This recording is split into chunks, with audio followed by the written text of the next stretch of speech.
All right, family, welcome back to the Tariq Elite Radio Show. My name is Tariq Nasheed. Glad to have everybody tuning in. I hope everybody has hidden colors 1, 2, 3, 4. I hope you got it. I hope you got it. I hope you got it. I hope you got it. Also, go to TariqElite.com to get all that fresh gear. I hope you got that too. A lot of stuff we want to talk about on today's show. A lot of stuff I want to get on. I'm going to have somebody call up today, a brother who, he has a seminar called Black Guns Matter. I'm going to have him call up in a minute. Because we got to really chop up some real good game about a lot of stuff that's going on out here. For those who don't know, y'all remember it was a brother in Minnesota named Philando Castile. Some months ago, he was shot and killed by a suspected race soldier named Geronimo. What's that guy's name? Yanez. Geronimo Yanez. That's his name. That's the race soldier's name. And he shot this brother in cold blood.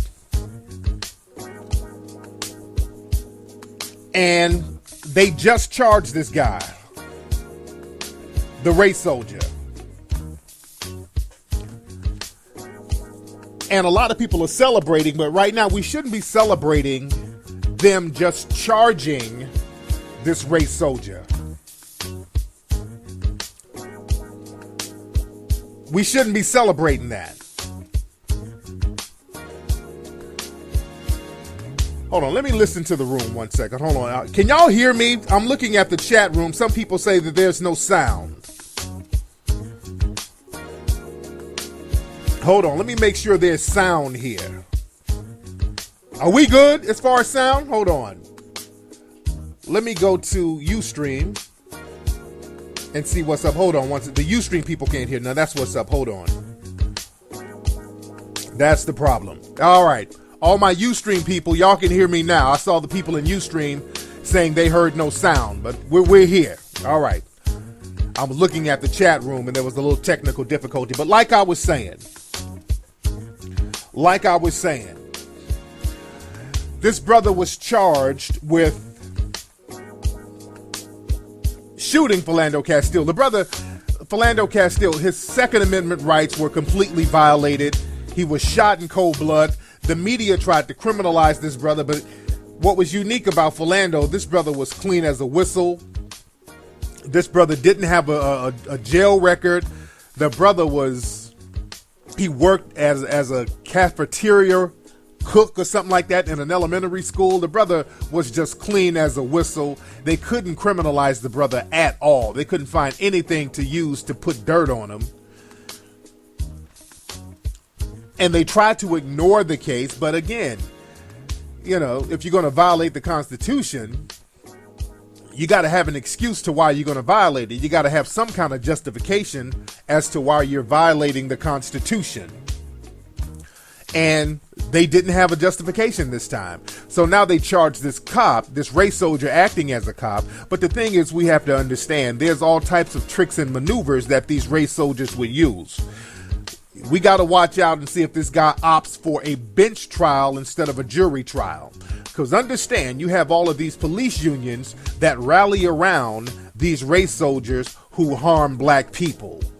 So if he opts for a bench trial, we got to watch out for that. Because when you get a bench trial, that means that there's just a judge that's going to determine your fate. And a lot of these judges are in the pockets of these police unions. So we got to watch out for this stuff. These race soldiers, they have all types of tricks up their sleeves that they use to protect each other. And what's interesting, this guy, the officer, the race soldier, he attended a seminar called Bulletproof Warriors. There's a seminar that goes around the country called Bulletproof Warriors, and there's a lot of companies that black folks need to know about. There are these training companies that go around training police officers around the country on how to kill people and get away with it. So this bulletproof warrior, and listen to the words they use. And I want y'all to Google what I'm saying. Bulletproof warriors. Police officers shouldn't be identifying themselves as warriors. Bulletproof warriors. Who are they going against in war? Who are their warriors against? Who are they warriors against? They're warriors against black folks, for the most part. But documents show that this guy, this race soldier, attended one of these race soldier classes called Bulletproof Warrior, where they teach you to shoot to kill. Use terms like "I fear for my life," which is what this race soldier did in the case of Philando Castile. But the prosecutor said, no, that's not going to work because he didn't do anything to make you fear your life. The man wasn't doing anything. He wasn't really speeding. He wasn't violating anything. He didn't violate any law. So there was nothing for him to do to make you fear him. So that's not going to work in this case. But look at these terms, Bulletproof Warrior. Look up another company, Caliber Press, Calibre.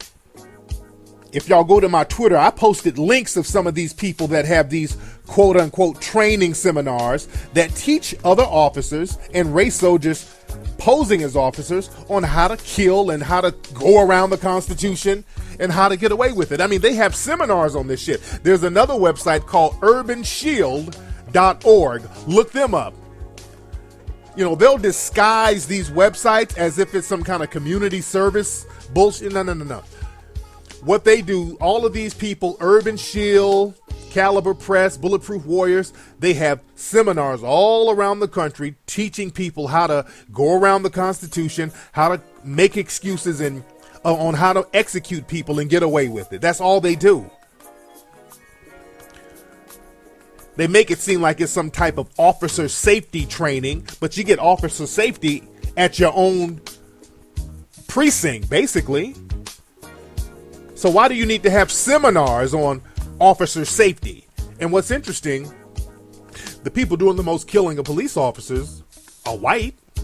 I've said that a million times. In the last month alone, like 10 white dudes that shot police officers. But you never hear all that Blue Lives Matter and all that stuff. Family, we got to understand what's going on. I don't want to sound like I'm beating a dead horse, but these people are calling themselves bulletproof warriors because the war is on us.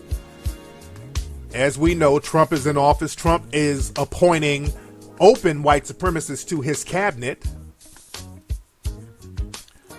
Stephen Bannon from Breitbart, that white supremacist website. And don't be fooled by these terms like alt-right and all that. All of these are white supremacist groups. As a matter of fact, there's an interview I heard from one of these alt-right white nationalist dudes. This guy's name is Richard Spencer. And he said something. Somebody interviewed him right after Trump was elected. And this Richard Spencer dude, he was very honest about his views. Because a lot of times when the white supremacists get a victory, they tend to be very honest. They can just, let their hair down and just kind of tell the truth once they feel like they're winning. But this guy right here, I want to play a clip of something that he said, and I want black people to really soak in what this guy said. It's a very short clip. It's about 20 seconds. I want y'all to remember what this guy said for the rest of your lives. Because he's a very polite white supremacist. He's not one of these mean-spirited white supremacists doing a lot of cursing. He's very well refined with his white supremacist views. And he talks about fairness. Because, see, black folks are all about we're not being treated fair. And I want y'all to listen to this guy and what he said, this clip. I want you to listen to it and understand the majority of white supremacists and suspected white supremacists feel the exact same way as this guy. They all have the same view about fairness. Listen to this. But we're not living in that world anymore. Yes, white people are generally better off than many other people. But again, the question really is, which way is the arrow pointing? all of these institutions are not acting on behalf of white people. They are acting on behalf of non-white people. And you can talk about this being fair or what have you, but I will be brutally honest with you. Fairness has never been really a great value in my mind. I like greatness and winning and dominance and beauty. Those are values, not really fairness. Now, did y'all hear that? Did y'all hear what he said? That's a very deep thing that he said. I want black people, if you have listened to this, listen to that and loop it. For the rest of your lives, I want y'all to remember what that man said. That man wrapped up white supremacy in one sentence. That man basically wrapped up the mindset of white supremacy in one sentence. It's not about fairness. We don't value fairness. We value dominance, greatness, and winning. We don't really value fairness. You can talk about this being fair or what have you, but I will be brutally honest with you. Fairness has never been really a great value in my mind. I like greatness and winning and dominance and beauty. Those are values, not really fairness. Y'all feel that? It's all about, with the white supremacists, it's about dominance, greatness, and greatness doesn't mean good all the time. Greatness just means, grand, spectacular, something big. It doesn't mean good all the time. Like a great white shark ain't a good thing. It'll eat your ass up. It just means it's more big. It's more pronounced. But that's the mentality of the white supremacists. So when we start whining and crying about fairness and we're not being treated equal, this is why we never really get justice, because it ain't about being fair. The white supremacists do not, and they've never valued fairness. That's them in their own words telling you what the deal is. This is why so many of us are getting executed out here. Because the white supremacists, they know it's unfair. We keep saying, hey, this is unfair. This ain't cool. What are you doing to us? And they're looking at us in the back of their mind. They're like, we're going to investigate. We're going to wait till all the evidence come in. But in the back of their mind, all they're thinking. You can talk about this being fair or what have you, but I will be brutally honest with you. Fairness has never been really a great value in my mind. I like greatness and winning and dominance and beauty. Those are values, not really fairness. Exactly. So black folks, I want y'all to understand that mentality. That's the mentality that they have. They've always had that mentality. You will never get fairness in a system of white supremacy. You have to create a situation where you protect yourself so that you cannot be dominated. That's the name of the game. You have to protect yourself to the point where these white supremacists cannot dominate or harm you. That's all they understand. Who can we push around and who can't we push around? That's the name of the game. So this is why all that marching and crying and running around and begging. Let me call my man Taj real quick. Maj, hold on. Hello? You. Hey, Maj. Hey, what's up, player? How are you? I'm wonderful. How are you, good brother? All right, family. This is brother Maj Torre. My man, you're from Philly, right? Absolutely. Absolutely. Born and raised. Yes, sir. So this brother has something going on called Black Guns Matter. Brother, can you explain what Black Guns Matter is? Yeah, Black Guns Matter. We're a firearm safety training and education organization. We go to what they would call at-risk or high crime areas, our hood, basically, to inform people about their Second Amendment rights, their human rights, and the ability to defend themselves. So we get training. We link them with reputable instructors from their hood foster that relationship so it can blossom on their own. And that's what we're about, informing the hood about, their firearm knowledge. Yes, indeed. Why do you think so many of us don't know and understand these laws and have enough knowledge about firearms and how to deal with them and how to obtain them? It was we got tricked. We got caught in a different matrix. They marketed it different in the hood. See, me being an artist, before this Second Amendment work, I was already traveling around and seeing, okay, my people's in Virginia or my people's in Georgia, in the hood it was presented a different way. So take example for Pennsylvania. Pennsylvania is an open carry state. But Philadelphia being what they call a city of the first class, having 1 million or more inhabitants, you can't carry open carry in Philadelphia, even though the state constitution says Pennsylvania state you can. They create different laws because Philly's an urban demographic. Right. So it's marketed different. You know what I'm saying? It's marketed, even though every single one of my hip hop artist homies understand or mess with guns, they rock with guns, they not presented as if, you could do this legally. So it's just it's a different marketing and branding tactic to make us stay ignorant so they can kind of push ahead with the that whole prison industrial complex thing. But a little bit of information and some heart could get over that. Absolutely. You guys just had a seminar down in Atlanta, right? Yeah, it was popping too. I saw pictures. Capacity. I saw pictures. People were standing in line, man, waiting to get this information. And you think a lot of people are interested now because of the climate that we're in right now? I think to be perfectly honest, I think it's the climate that's been the climate for some time. I think people just checking their thermometer. You know what I'm saying?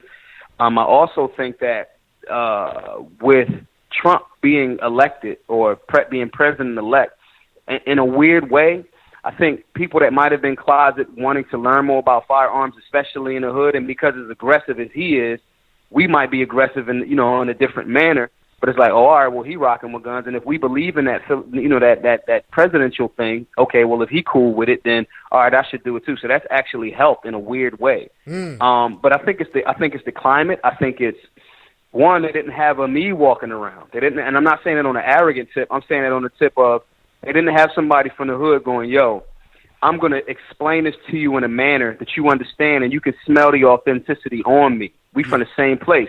A lot of the trainers in the Second Amendment community, because they under the same matrix, they've been told that, oh, no, they're not interested in the Second Amendment. You know what I'm saying? So we actually got neglected. So because I show up on the scene and I'm saying, look, I'm going to go to a place like Chicago that we was at before Atlanta. That's just like North Philly to me. I ain't tripping. Right. So because of that, I'm able to present the information to them, and I'm not talking over them, but they get thoroughly informed. That's why it's important to, for me to bring out, reputable instructors that can give them the technical science, and I can also give them the street philosophical value of it and see how that matters and is practical to their life. So that's primarily the reason, in my opinion, why we've been haven't picked up the conversation, but we initially was left out of it. Yeah. All gun control laws come straight from quote unquote emancipation, but the game on that word. Absolutely, but anyway, absolutely. You know what I'm saying?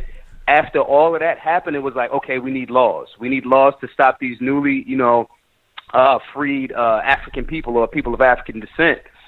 We got to stop them from having the burners because we was just whipping their ass for however long. So all gun control comes out of that. Yes, indeed. That's why the NRA, they try to pretend that they got started. And I hate this lie that they like to tell, that they got started helping black people out. That's a big-ass lie that the NRA like to push. How cool are you with those NRA people? Because I don't like that they half-ass with the Second Amendment. If you're going to... Well, go ahead. I say it this way. They give me, I ain't never got $1 from the NRA. I'm not knocking them. My thing is, I'm not waiting on nobody. I'm not waiting on the NRA. I'm not waiting on the Jewish Defense League. I'm not waiting on Trump. I'm not waiting on Clinton. They never gave me $1. What they will do is, and they have done, and I'm appreciative of it, the platform, the voice. And I want to also say, I think to be perfectly honest, whether they want to, admit it maybe or not, I think at sometimes it's difficult to say we don't know how to reach a demographic. And you know what I'm saying? And I think that because the marketing for so long, and a lot of us go, nah, that's that white people, X, Y, and Z. Me personally, I don't suffer from that. Right. We built the earth. So because of that, I don't really have a thought process of something that happened that I want in on it. I want to learn it. I don't suffer from that. So I think a lot of times what happens is, in the present leadership of the NRA, I can't speak for the same cats that was cool with the Mulford Act getting signed. I can't speak for them. Right. But for these guys in the upper leadership right now, I honestly feel like they don't really know how to approach us. And and to be perfectly honest, I don't need anybody to approach us. I need us to get us together. And if y'all want to add some money to the situation, to assist, if you want to put your money where your mouth is, and that's excellent. But I do have a good rapport with them in the sense of, they definitely, I'm on America's First Freedom, I'm on NRA TV a lot, because, and I ain't knocking it because it makes sense. Why wouldn't you? I mean, I'm the gateway to millions of people that's about to get informed about this gun thing. You better be on the winning team. Yeah, but if you deal with them, you better watch them too. You did, because the thing is, our brother Philando Castile got executed out there exercising his Second Amendment rights, and I don't like that the NRA hasn't said anything about it. They're big Constitution thumpers, but they have said nothing about that brother getting executed in cold blood for exercising his constitutional rights. So, I'm a little tight about that too. Yeah. And I think the officer today was, or very recently was charged. Yeah, they charged him today. Keyword, charged. Right. Absolutely. You know what I'm saying? Absolutely. So we'll see how that goes, because I'm glued to that. Yes, indeed. Now, in your seminars, from what I understand, you guys bring lawyers in, too, to explain the laws. Is that correct? Absolutely. And the lawyers need to be well-versed in local law. So if what applies in Chicago or Illinois may not apply in Atlanta, Georgia. You know what I'm saying? So the lawyers need to be very well versed in local law, state law, in direct relation to firearms. The reason why that's very important is because it's a lot of misinformation, sometimes, in my opinion, deliberately thrown through the hood.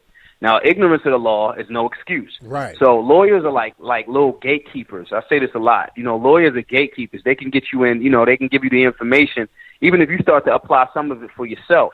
So I think it's very critical that it just has to be a holistic rumble. You can't just be like, yeah, I'm down with my rights. And that's cool. That's great that's the starting point. But now you got to know what the laws are so you can maximize and execute. A lot of times I fight back a lot of frustration and foolishness just with knowing the law. You know what I'm saying? So having a lawyer there that can inform people, that understands the politics of the hood, that understands that if certain things is going on, you got to start at the basics with us, as well as you got to have the thought process of you trying to actually help my hood. It ain't about no ambulance chasing or no vulture type thing going on. If you're there and you're attorney and you want to assist in this forward movement, then yeah, you could come be a part of it. But if not, we really kind of don't need you. But absolutely, there's lawyers there. We have reputable trainers, great gun shops, great gun stores that don't have that racist energy to it. You know what I'm saying? That's another thing, because I know there's certain laws where certain gun stores, they can choose to give you a gun or not based on their own assessment of the gun seller, right? Yeah, absolutely. And a lot of times, this is what I'm noticing too. A lot of times, it's the language that you speak that can trigger that for them. For example, in one of the clips I put up from the Atlanta class, we have a tendency, because hip hop artists say it a lot, the clip. That magazine is not a clip. So if you go into the store and you immediately ask, yo, let me see the clip, you automatically going to get profiled based on the ignorance thing. You know what I'm saying? So I'm real delicate, because I understand gun culture. I'm real delicate. Okay, this guy's about to waste my time. As a business person, don't ask me, when I was selling other things outside, yo, look, if you don't really know what you're talking about, I don't really got time. Yeah. So I understand it on that level, but there's another level where you ain't even basing it off of that person's inability to, communicate or speak the language. You just saw my hoodie. Never mind the fact that I had 4,500 on me that I was trying to drop with you, but you don't know what's in my pocket. Yeah. You know what I'm saying? Yeah. So you automatically went hoodie, try to Trayvon me out in your mind. You know what I'm saying? And so that, because of that, you lost. And those type of stores, we are going to change that whole culture, period. We here now. We Tiger Woods. We here. We're going to change that. Yes, indeed. If you are not willing to deal with this $1 billion situation that we are the gateway to, then you're going to be left out in the cold. See, I don't. For me, don't really nothing move from Philly but the money and the violence. Yeah. So we ain't really got to be violent with you, but we're going to affect you on the paper. So if you're willing to be open-minded, understanding of the patience that needs to happen with our demographic, because we've been left out of the conversation for a certain amount of time, then and you do business properly, then okay, we can start that process. But when I go to stores before, I'll be in the towns that we're gonna have the classes in, maybe a month before, just hanging out in gun stores, seeing what the vibe is. Absolutely. If I get that Nazi race soldier vibe, I'm out, and I'm not bringing my people there. Period. You missed out on that bread, cut. Yeah, exactly. So exactly. It's very, that's how we try to pick them. Do you know of any black gun store owners around the country? I know of a website. I'll send it to you because I forgot the name of it. And because I've had several people ask me that before. But go ahead. Yeah, I know of one, but I'll make sure I get it to you. I'll send it to you. You could blast them. You know what I mean? But it's a website, and they, I think they somewhere down in the South, and that's another part of the game. You know what I'm saying? Like, yeah, I get it. And pretty soon what's going to start happening is we're going to make firearms part of hip hop culture on the legit side of it. Yes. With that being the case, we got to also look on the legit side of, okay, how are we manufacturing things? How are we not even just getting sponsorship deals? That's cute. Endorsement deals. That's real cute. And that's good for one particular individual if you just want to try to stunt on the rest of your hood. That ain't really what we about. So when it comes to this firearm thing, which is a multi-billion-dollar business, we need to start focusing and looking in on where we put in our dollars and how we can start to build the infrastructure, gun ranges, gun shops, training facilities, brothers that's already NRA certified instructors. And I say NRA because they're the benchmark. They're the biggest and the best. They got 5 million members. Yeah. So with that being the case, we have to start redirecting our dollars to the brothers and sisters that's doing that in that space until we all even in that game. You know what I'm saying? Yeah. But it's very few gun stores. But I'm actually working on putting the national list together. And I'm gonna send it to you so then you can just blast it all over. Indeed. We need that. We need that list heavy. Now, I noticed that there are a lot of low-key gun shows that travel around the country, and there are loopholes that a lot of people from the dominant society can use to get access to some of those guns on those gun shows. Are the government still trying to shut that down or kind of curb that, or what's the deal with that? Well, here's the trick to that. They say it. Now here's the double whammy. The opposition will do something where even if they got to use some of their own peoples as collateral damage, they'll do it. So to get the bigger agenda done. So for example, they'll say, "Oh, the loopholes." Every time you purchase a firearm in the United States of America, if it's a legal purchase, especially at gun shows, there's always going to be, you got to fill out that form. That form is basically saying that, hey, I'm a licensed FFL, federal firearm license, the person is allowed to sell firearms. You got to keep records. The ATF will pop up in gun ranges, gun stores, even at the gun shows. They say loophole as if you can just over the counter in the convention center just buy the burner straight up, and it's not true. That's a myth to get people to get scared, and then when they're scared, they start to give away more of their human rights by going, "Oh, we got to do something about this legal loophole, with this illegal loophole, the gun show loophole." It's false. It's a false narrative designed to scare people, especially in urban demographics that are victims of the same gun violence. That's what they would call gun violence. That's based on miseducation, and ignorance. Right. It's the ploy to get those same people to give away and say, "No, we don't want guns. Just let the police have them, and they'll come, protect us." And clearly, that's not what's happening. Exactly. So it's a double whammy on that. But the whole concept of a loophole is game. It's game. There is never, ever, ever, ever, ever, ever a time where a person is purchasing a firearm, especially at gun shows, unless it's an illegal transaction. There's never a time where that paperwork isn't filled out, and that paperwork, that person has to do that background check. Yeah. You know what I mean? It's the NCIS joint. You know what I mean? But saying that to say that's part of the game. It's equivalent to saying black on black crime.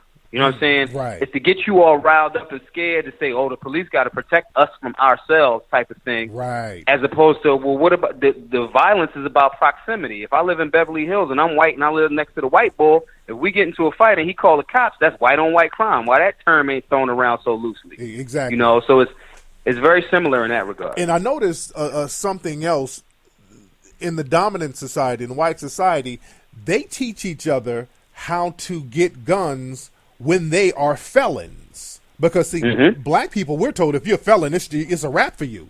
It's a wrap. And touch on that, brother. That's not true either. See, the thing is, and that's how they be winning a lot of times. And when I say they, I mean anybody that's trying to be in opposition to justice. Right. Anybody, and anybody, because a lot of times it'd be the brothers, and I'm like, cuz you knew that and you told them that, that's game. With that being the case, what they do is by putting the misinformation out, and then people taking that misinformation as the gospel and running with it. Now, I call that a felony. It depends on A, the state that you're in, B, or the city that you're in, B, the level of felony.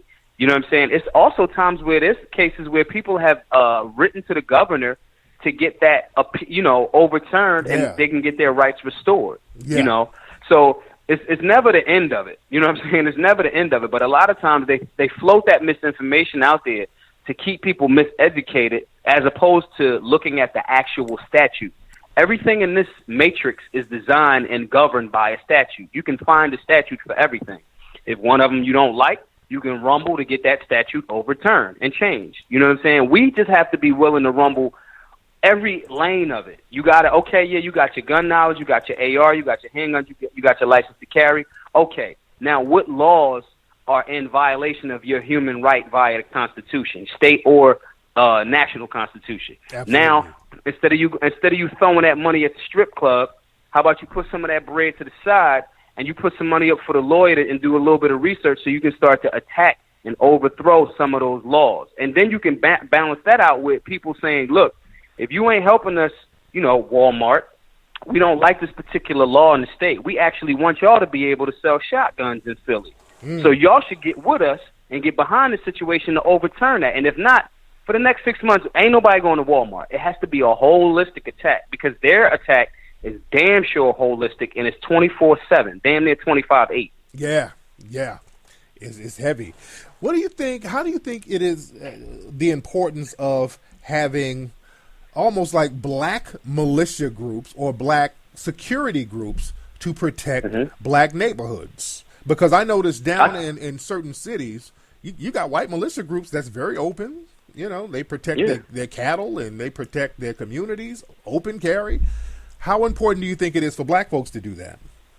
I think it's extremely important for whatever community you live in to be policing your community. See, the whole game, the whole set is they tricked everybody to believing that we're supposed to be working for the government. Yeah. That's game. The founding fathers of this country, you know what I'm saying, however contradictory they got on certain levels, I live in this place now. That Constitution is mine, period. It's mine. I took it. My ancestors built a whole lot of stuff. Y'all got to chalk that one. So with that being the case, the Constitution was created to limit government, not to give the government power. It was a list of these are your rules and responsibilities, but we, the people, are directing that. The Bill of Rights was designed to express human rights in a bill that no one else could give or take away, because these are human rights. Right. Okay?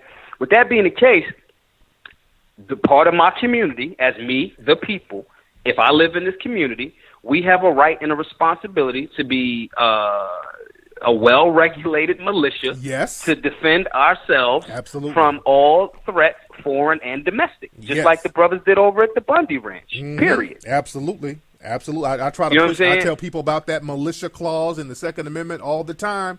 The Constitution says we have the right to form a well-armed militia to protect yourselves. So I always bring it back to the Constitution, not just some rah-rah running around with guns, blah, blah, blah. No, the Constitution grants us those rights. Right. And so whatever community you live in, I represent the urban community. I represent Philly. I represent Chicago. I represent Compton. I'm going in next week. I represent that type of demographic. Now, it's all quote-unquote racial backgrounds in there, melanated to non-melanated, no doubt. Yeah. But the people that I'm speaking to and speaking for is people that have been tricked in that demographic. They made y'all think that we supposed to be doing what they supposed to do, they say, and that's game. That's the biggest trick. Y'all supposed to be doing what we tell y'all to do, because we are the people and y'all are the public servants. Right. The Second Amendment is how we defend that if it come down to it, we love to do it diplomatically and politically. Awesome. That's great. If not, I'll reserve the right to defend what's mine by any means necessary, as the elder O.G. Malcolm said. Yes, and so indeed. that's how we got to mix that and understand that. That's the reason why they keep the urban demographic away from it. Exactly. Because it ain't about gun control, it's about people control. Yes. And that's the highest, the densest amount of populations. After like the 10th city, the population in these cities across America drops dramatically. The highest concentration of people is in the urban areas where they got the most gun control laws. Chicago is crazy right now. If the gun control laws worked, it wouldn't be what it did this year. They might break 700 murders this year. Yeah. You know what I'm saying? It's heavy on the gun control over there. So saying that to say it's not working, how you break against that and you give the people that want to be the good guys and the good girls, you stop restricting their ability to defend themselves. But they doing that because it's not about the people controlling themselves. It's about, we want to scare y'all people in the hood. I ain't know if I could cut. Oh, yeah, you can be yourself. Okay, cool. It's about us scaring you motherfuckers in the hood to make sure y'all think that it's about time to bow down. Right, and it ain't. right. And it ain't. And, you know what I'm saying? And they successfully scare. I'm looking around at the brothers. Most of my friends, the strong ones that I'm trying to get right, is the quote-unquote criminals. They still part of that warrior class. They got that energy with them. You know what I'm saying? But a lot of other people is bitch made right now. So our job is to go give them the information and pump some of that confidence into them. Get them in the gym. Get them on their diet joint. Get them in the gun range. Get them on top of their laws to make them well-rounded warriors for their hood. That's what I'm going to do. That's what I'm doing. Out in the open, regardless of who don't like it. If you don't like it, come see me. Exactly. Somebody in the room. You know that guy, Coleon Noir? You know him? Yeah, listen, y'all gotta stop. All right. Coleon is what y'all don't know is what y'all don't know. But what I will say this is about, I consider him a good brother. I consider him a good friend. But I just happen to know. Go ahead. I just happen to know background information about, the situation. But Coleon is well-versed. It's rumbles that y'all don't even see that he got to endure. I'm just keeping it 100. If I thought he was on the Coon train, I'd tell you. I straight up tell dude, you. I go, for those who don't know, Coleon, he's a black dude who's, he does a lot of stuff with the NRA. He does a lot of coonish shit. He's one of them what about black on black crime type of niggas that they like to push out. I'm trying to tell you. Man, I've had debates with Coleon on Twitter. That nigga was cooning it up, man. I'm telling you, the shit he was saying to me was some coon train shit, man. No, but listen, factor this in. Okay. One, you got to factor in the fact that his demographic, for the most part, I can't even really speak to. I'm going to say it this way. Coleon, before I ever met him, the first thing that he did when he found out about Black Guns Matter was donate $1,000. Now, some people could go, well, that was hush money. I don't shut up. Yeah. I'm not shutting up, period. Then, again, he donated another $1,000. Let me tell you why the brother is in a precarious position. He's rumbling situations and levels of racism that, one, I take my hat off to him because of the fact that I would have been smacked the shit out of somebody. Me personally. I ain't built for that. That's like, even though I disagree with a lot of the policies that Obama did, a chunk of them. Right. He got into rooms that I wouldn't have made it through because somebody had been got knocked the fuck out. Period. End of discussion. So for those things, I tip my hat off to them in that lane. The other thing is, I ain't going to rumble. I know that the opposition is so, they'll use any situation. They'll take a disagreement with me and him or you and him on Twitter and maximize that to the highest degree and use that back against their own thing. I'm going to disagree. From what I know of the brother, from what I know of him, I know because he speaks so hard from the Second Amendment position, I know how that could look. I get called a coon. I'm as hood as they come. I'm clearly not on that side. Clearly.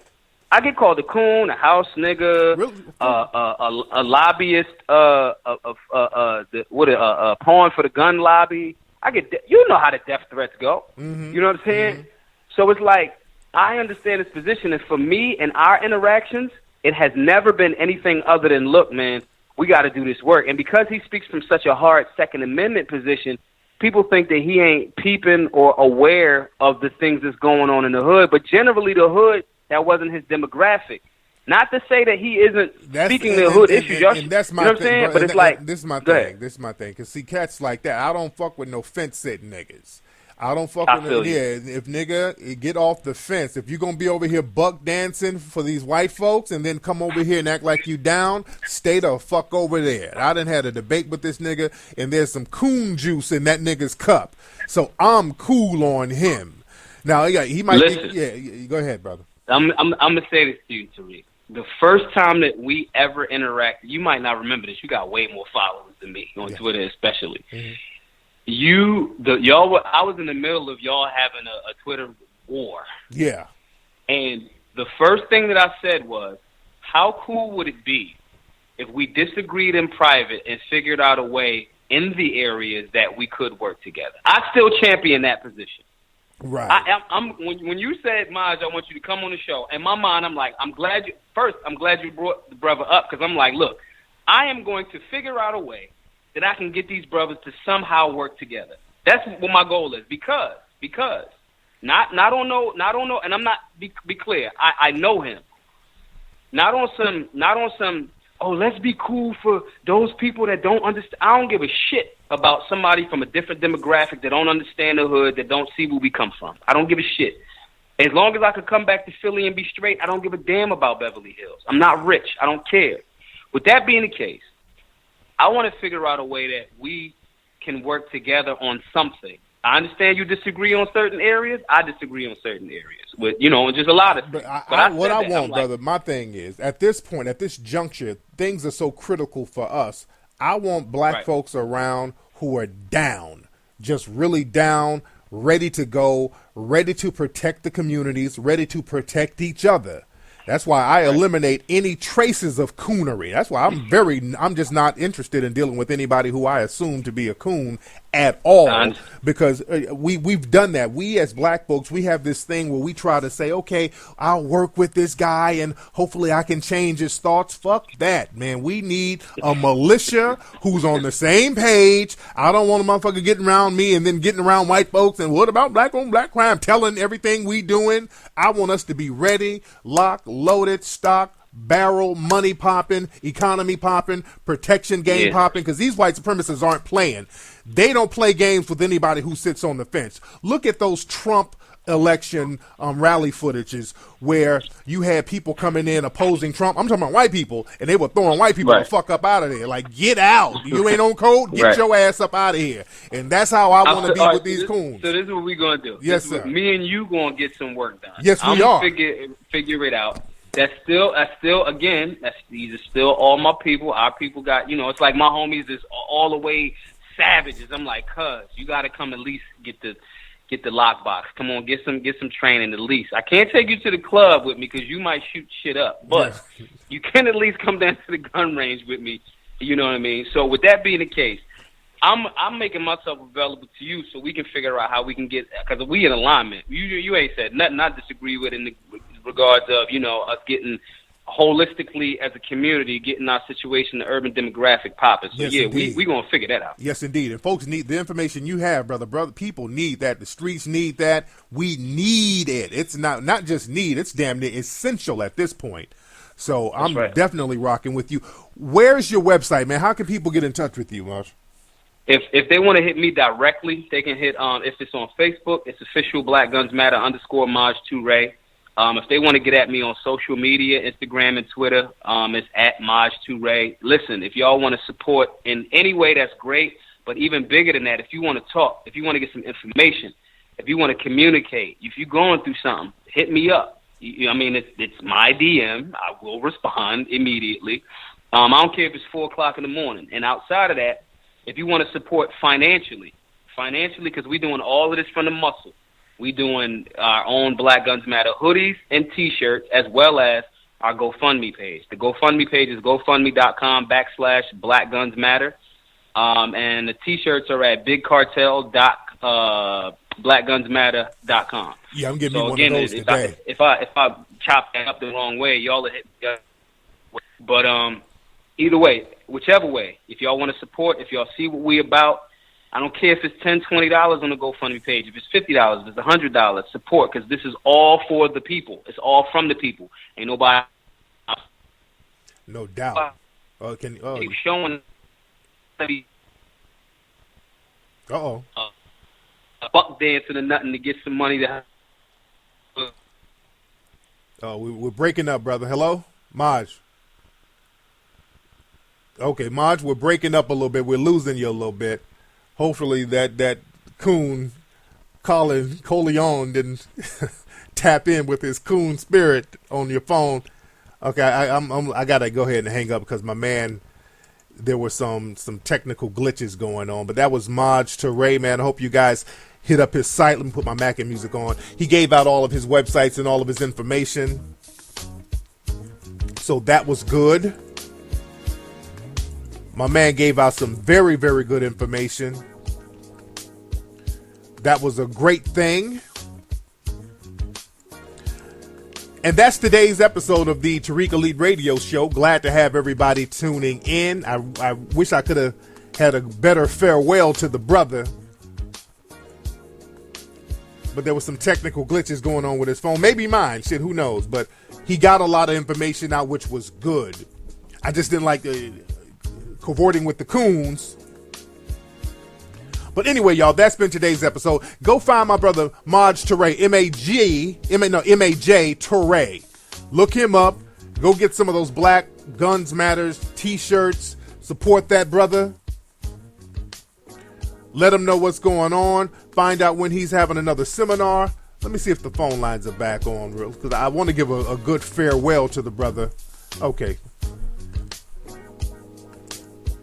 Because he's texting me now, and I wanted to give a very good farewell to him. Hold on. Let me call him back real quick. Because it went off kind of janky. Hold on 1 second, y'all. I'm calling him now. Peace. Hey, Marge, it was a little technical glitch there. Okay. The phone hung up. But when are the next seminars coming up? You said you're going to be in Compton soon. Where are you going to be pretty soon? I'm going to be in Compton December the 1st. We're working out the times of the actual location, but we're going to be in Compton all the way up to the Bay Area from the whole first week of December. I'm in Philly now until then. I might jump over to like Jersey or something, but for the most part, I'm here till we hit that West Coast run. Perfect. Okay, man. Thank you for the call, brother. I'm going to have everybody hit you up, get some more information from you, man, and I really appreciate you being on the show tonight, brother. All right? Thank you. All right, I'll talk to you in a bit. Thank you, brother. All right, there you go. I had to make a better farewell than that. I just didn't want to hang it up and leave the brother hanging. But anyway, fam, like I said, that's today's episode of the Tariq Elite Radio Show. Y'all holler at me this Sunday on Ustream. Again, go to hiddencolorsfilm.com to get Hidden Colors 1, 2, 3, and 4. Ladies and gentlemen, and you guys have a nice one.